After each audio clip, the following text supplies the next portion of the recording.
suis très fier d'avoir vécu ce moment civique où les populations répondent à une interpellation de l'élu. C'est le maire de Saint-Louis qui a demandé aux Saint-Louisiens de se prononcer par rapport à la délocalisation de SAD. Les Saint-Louisiens, dans l'unanimité, lui ont dit non. Non, pour les raisons qui ont été avancées ici, mais surtout non, parce qu'on ne peut plus travailler avec un maire qui n'a pas de projet urbain. Les gens ont besoin de savoir où est-ce que va ce maire. Les gens ont besoin de savoir quel est le projet urbain de ce maire-là. Les gens en ont marre de sauter du coq à l'âne. Les gens en ont marre de cette gouvernance polémique où aujourd'hui, c'est l'avenue Général de Gaulle qui doit porter le nom de Macky Sall.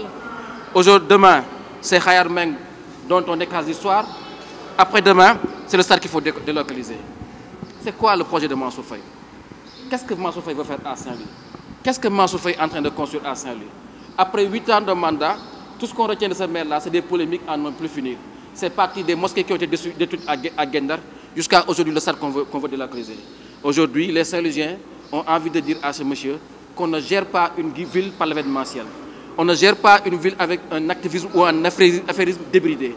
On gère une ville avec un projet urbain qu'on construit avec les populations, qu'on construit avec eux et qu'on met en œuvre avec les populations. Je pense que ce qui se passe aujourd'hui, c'est un réflexe, c'est un mouvement important où les populations disent à l'élu, écoute, stop, on ne te comprend plus et comme on ne te comprend plus, on ne te suivra plus.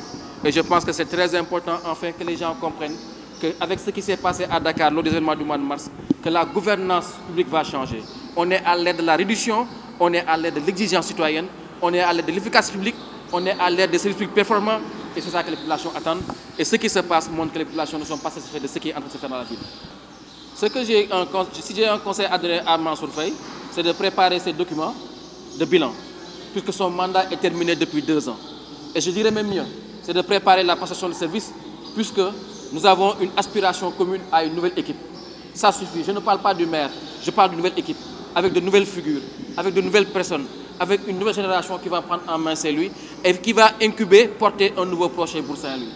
Avec un seul stade de basket, Saint-Louis a régné sur le basket sénégalais. Avec un seul stade, la ligne règne sur les plus de catégories. Que serait-il aujourd'hui si on avait 10 terrains synthétiques, si on avait des stades de basket à Pékin, à Gendar et ailleurs? Nous voulons un nouveau projet urbain. Nous en avons marre des élus qui ne sont à Saint-Louis que pour préserver leur carrière politique. Nous voulons des hommes qui portent Saint-Louis et qui ont envie de donner à Saint-Louis une profondeur temporelle, un avenir, un devenir, un projet urbain qui va permettre à Saint-Louis, à moyen et long terme, d'être l'une des plus belles villes du Sénégal. C'est possible, nous pouvons le réaliser, mais à partir du moment où on a un projet qu'on a construit ensemble, et c'est ce qui manque. Je pense que nous sommes dans une phase préparatoire des élections locales. C'est important que les débats se posent, c'est important que les gens parlent, c'est important que les idées sortent, parce que le moment est venu pour un foisonnement citoyen, pour que cette ville-là se remette à l'endroit, parce qu'on a perdu 7 ans avec le maire actuel. D'abord, je n'ai pas encore déclaré ma candidature. Mais vous savez, aujourd'hui, l'ère des aventures individuelles est terminée. Ce que nous avons fait ici en Saint-Louis en 2014 ne doit pas se reproduire. Faire en sorte qu'un maire qui est élu dans une coalition avec un suffrage sur 4 n'est pas acceptable. Le Sénégal, aujourd'hui, est en train d'ouvrir une nouvelle ère. Pour la première fois, en 2024, nous n'allons pas sanctionner un président, nous allons élire un nouveau président. Ça va être l'occasion pour nous d'avoir le changement que nous voulons, d'avoir l'alternance que nous voulons, mais avec une vraie alternative. Le pays est en train de se rajeunir. On a une classe politique qui est totalement jeune. Et c'est important que Saint-Louis ne rate pas cette convergence-là. C'est important que Saint-Louis ne rate pas cette congruence-là. C'est important que Saint-Louis ne rate pas ce moment historique-là. Saint-Louis doit changer, le personnel politique doit changer, et tous les fils de Saint-Louis doivent s'y mettre. Vous avez vu aujourd'hui ici, Bougane Gueye Dany. J'ai récemment rencontré le président Déthié Fall qui est sur la même longueur d'onde. Et ensemble, le but c'est de faire une grande liste, une liste unitaire, pour que Saint-Louis sache que ses fils et ses filles sont mobilisés, non pas pour leur avenir politique, mais pour que Saint-Louis change définitivement. Et je pense que c'est ça le projet.